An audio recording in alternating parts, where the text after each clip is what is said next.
এই জানিস, আমি না ট্রেনে করে আসতেছিলাম, তো ট্রেনের এসি কামরার ভিতরে কি হলো আর বলিস না। ট্রেনের এসি কামরায় যাত্রীর কোলে কি যে ছিল সেটা বোঝা মুশকিল। আরপিএফ ধরতেই সকলের চোখের সামনে ভয়াবহ কাণ্ড। রেল পুলিশের কড়া নজরদারি রয়েছে। স্টেশন ও ট্রেনে চেকিং অভিযান চালানো হচ্ছে। হরিয়ানার আম্বালা ক্যান্টনমেন্ট রেলওয়ে স্টেশন সন্ধ্যাবেলায় ট্রেনে যাত্রীদের টিকিট চেক হচ্ছিল। সেই সময় দুই যাত্রীর থেকে যা পাওয়া গেল, সকলের চোখ ছানাবানা হয়ে গেল। আরপিএফ ইনচার্জ জাভেদ খান বলেছেন যে হরিয়ানা নির্বাচনের কথা মাথায় রেখে সদর দপ্তর থেকে নির্দেশ মেনে যে নির্বাচনের সময় কিছু অসামাজিক ঘটনা ঘটতে পারে যা নির্বাচনকে প্রভাবিত করতে পারে, এর জেরে সবসময় সতর্ক থাকতে বলা হয়েছে।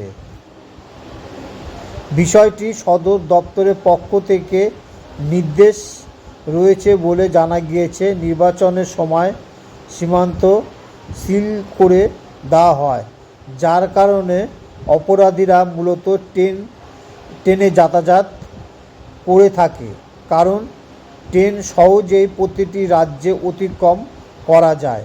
সেই কারণে এরাও ট্রেনে উঠে পড়ে, এবং তাও আবার এসি কোচে।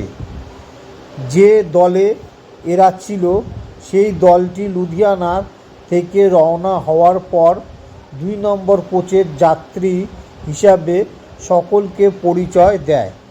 জানা গিয়েছে যে যাত্রীরা দুজনই অমৃতসরের বাসিন্দা এবং দুজনই জুয়েলারি ও টেক্সটাইল ব্যবসার সঙ্গে জড়িত। কিন্তু কী ছিল ওদের কাছে যার জেরে এত সমস্যা? পরবর্তী স্লাইড শো অবহিত রয়েছে। ট্রেন চেকিংয়ের সময় এক যাত্রীর কাছ থেকে 2 কেজি সোনা এবং নগদ 5 লক্ষ টাকা উদ্ধার করা হয়।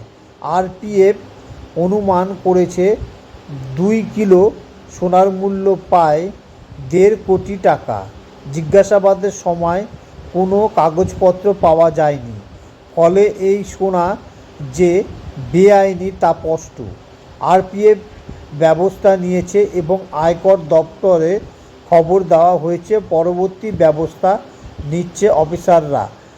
একই কোচে থাকা অপর এক ব্যক্তির কাছ থেকে নগদ 5 লক্ষ টাকা উদ্ধার করা হয়েছে।